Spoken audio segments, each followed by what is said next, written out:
नमस्कार दोस्तों, आज हम बात करेंगे पैरालिसिस के बारे में। पैरालिसिस शरीर की एक ऐसी अवस्था है जिसमें शरीर के किसी भी भाग में मांसपेशियों का काम करना या तो कम होता है या तो बंद हो जाता है।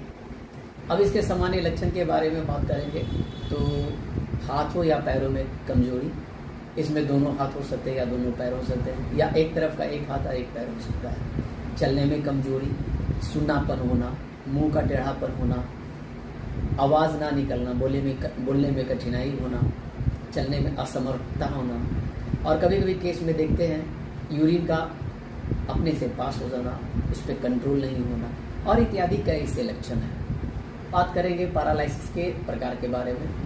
तो पहला जो है, इनके एक प्रकार है हेमिप्लेजिया, जिसमें एक साइड के एक हाथ और एक पैर दोनों इन्वॉल्व होते हैं। पैराप्लेजिया, जिसमें दोनों पैर इन्वॉल्व हो सकते हैं। क्वाड्रिप्लेजिया, जिसमें दोनों हाथ और दोनों पैर इन्वॉल्व हो सकते हैं, यानी दोनों हाथ और दोनों पैर का काम करना बंद हो जाता है। फेशियल पैरालिसिस, जिसे बेल्स पैल्सी भी कहते हैं, चेहरे का नर्व के डैमेज होने के कारण ऐसा होता है।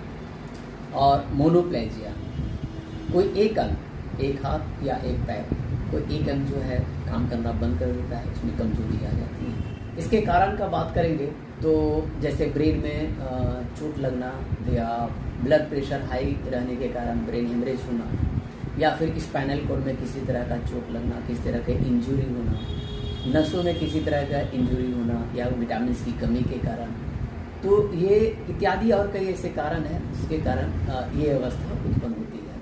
बात करेंगे होम्योपैथिक मेडिसिन के बारे में। तो होम्योपैथिक जो दवा है वह पूर्णतः उसके कुल लक्षण, यानी जितने भी टोटलिटी ऑफ सिम्टम है उसके आधार पर चयन किया जाता है। जैसे मुख्यतः कुछ जो दवा है उसके बारे में हम बताएंगे। जैसे कॉस्टिकम, अगर ये दाहिनी तरफ का जो पैरालिसिस है, ऐसी अवस्था में कॉस्टिकम को दिया जाता है, बहुत अच्छी मेडिसिन है। अर्निका, यदि किसी इंजरी के कारण ये अवस्था उत्पन्न हुई है तो अर्निका बहुत अच्छी मेडिसिन है। प्लम्बम में ये भी बहुत अच्छी मेडिसिन है पैरालिसिस के लिए।